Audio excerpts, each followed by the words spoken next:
Hello friends, welcome back to Top Cinemas. இந்த வீடியோவில் நம்ம இன்னைக்கு அமேசான் பிரைம்ல தமிழ் டப்பிங்ல ஒரு அமெரிக்கன் டிஸ்டோபியன் சர்வைவல் த்ரில்லர் படமாக வெளியான தி லாங் வாக் படம் எப்படி இருக்குன்னு தான் பார்க்க போறோம். இந்த படத்துடைய கதை என்னன்னு பார்த்துடலாம். இது ஒரு கற்பனையான ஒரு கதை தான். 1970ஸ்ல 50 டீனேஜ் பசங்களை ஆனுவல் டெலிவிஷன் வாக்கிங் கான்டெஸ்ட்ல பங்கேற்கிறாங்க. அதுல கலந்துக்கிற ஒவ்வொரு நபரும் பாத்தீங்கன்னா மினிமம் 4.8 km/h அப்படின்ற ஒரு ஸ்பீடை அவங்க வாக்கிங்ல வந்து மெயின்டைன் பண்ணணும். அந்த ரூல் மீறப்பட்டா முதல்ல வார்னிங், அதுக்கப்புறமா அந்த நபரை அவங்களை ஃபாலோ பண்ணி வர சோல்ஜர்ஸ் பாத்தீங்கன்னா சுட்டு கொன்றுவாங்க. மக்கள் வாருக்கு அப்புறம் பாத்தீங்கன்னா சோம்பேறிகளை எந்த வேலைக்கும் போகாத ஒரு சூழல் இருக்கும்போது அவங்களுக்கு இன்ஸ்பிரேஷனா அமையணும் அப்படின்றதுக்காக இந்த மாதிரியான ஒரு கான்டெஸ்ட் வந்து டிவில வந்து லைவா டெலிகாஸ்ட் பண்ண ஆரம்பிக்கிறாங்க. இந்த வாக்கப்ப ஒரு செட் ஆஃப் யங்ஸ்டர்ஸ் பாத்தீங்கன்னா ஒரு டீமா எப்படி ஃபார்ம் பண்றாங்க, அவங்க சர்வைவல்காக ஒருத்தர் எப்படி வந்து ஹெல்ப் பண்ணி காப்பாத்திக்கிறாங்க, இறுதியில இந்த வாக்க வெற்றிகரமா முடிச்சாங்களா அப்படின்றதா இந்த படத்துடைய கதையே. இந்த படத்துல இருக்க கில் சீக்வன்ஸ் எல்லாமே பாத்தீங்கன்னா ப்ரூட்டல் அண்ட் கோரா வந்து ஸ்டேஜ் பண்ணிருப்பாங்க. அதெல்லாம் பார்க்கும்போது உங்களோட வயிறே வந்து கலங்குற மாதிரியான ஒரு ஃபீலிங் வந்து உங்களுக்கு கண்டிப்பா வரும். வயலண்டான சீக்வன்சஸ் எல்லாம் பார்க்கிறதுக்கு ரொம்ப டிஸ்டர்பிங்கா இருக்கும். சோ நீங்க ஒரு லைட் ஹார்ட்டட் பீப்பிளா இருந்தீங்க ஸ்கிப் பண்றீங்க. படத்துடைய கான்செப்ட் புதுசாகவும் ரிஃப்ரெஷிங்காகவும் இருந்தது பார்க்கிறதுக்கு.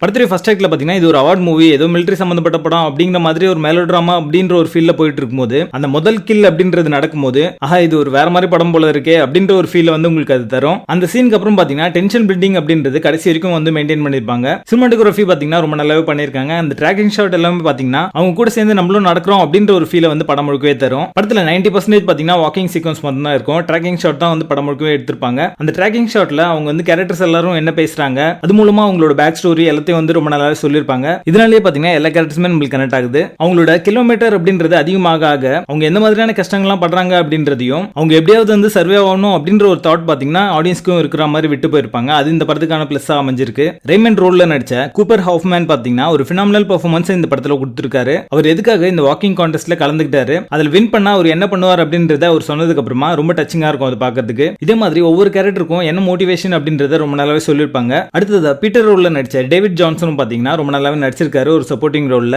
ஒரு ஹியூமனிடேரியன் கிரவுண்ட்ஸ்ல ஒரு பண்ற விஷயங்கள் எல்லாமே பாத்தீங்கன்னா ரொம்ப நல்லாவே இருக்கும். ஃப்ரெண்ட்ஷிப் பாண்ட் சம்பந்தப்பட்ட காட்சிகள் எல்லாமே இன்ட்ரெஸ்டிங்கா இருக்கும் பார்க்க. இந்த படத்துல இருக்க சில காட்சிகள் உங்களோட கண்கலங்க வைக்கிற மாதிரி அமைஞ்சிருக்கு. படத்துடைய டியூரேஷன் 1 hour 48 minutes தான். உங்களோட டைம் வந்து ஒரு நிமிஷம் கூட வேஸ்ட் பண்ணாத ஒரு படமா இந்த படம் வந்திருக்கு. படம் ஆரம்பிச்சு முடிவு இருக்கும் தேவையான சீக்வன்ஸ் மட்டும் தான் வச்சிருப்பாங்க. தேவையில்லாம எந்த ஒரு காட்சியுமே இருக்காது. ஒரு டைட்டான ஸ்கிரீன் பிளேயோட அடுத்து என்ன நடக்கும் அப்படின்ற ஒரு கியூரியாசிட்டியோட இந்த படம் வந்து நகர்ந்துட்டு இருக்கும். படத்துடைய பேசிங் நல்லா இருக்கும். பெருசா டல் மூமெண்ட் எதுவுமே இல்ல. 2025ல வெளியான சிறந்த படங்கள்ல இதுவும் ஒண்ணு. இது ஒரு டாப் சினிமா, மிஸ் பண்ணாம பாருங்க. படத்துல அரக்கன் இல்ல இருந்தாலுமே அதை பத்தின ரெஃபரன்சஸ் எல்லாம் பாத்தீங்கன்னா டயலாக்ஸ்ல வச்சிருப்பாங்க. அது மட்டும் இல்லாம ப்ரூட்டலான கில் சீக்வன்ஸ் எல்லாமே இருக்கு. அதுக்கேற்ற மாதிரி பிளான் பண்ணிக்கோங்க. தி லாங் வாக் படத்துக்கு எங்களோட ரேட்டிங் 7.25 out of 10.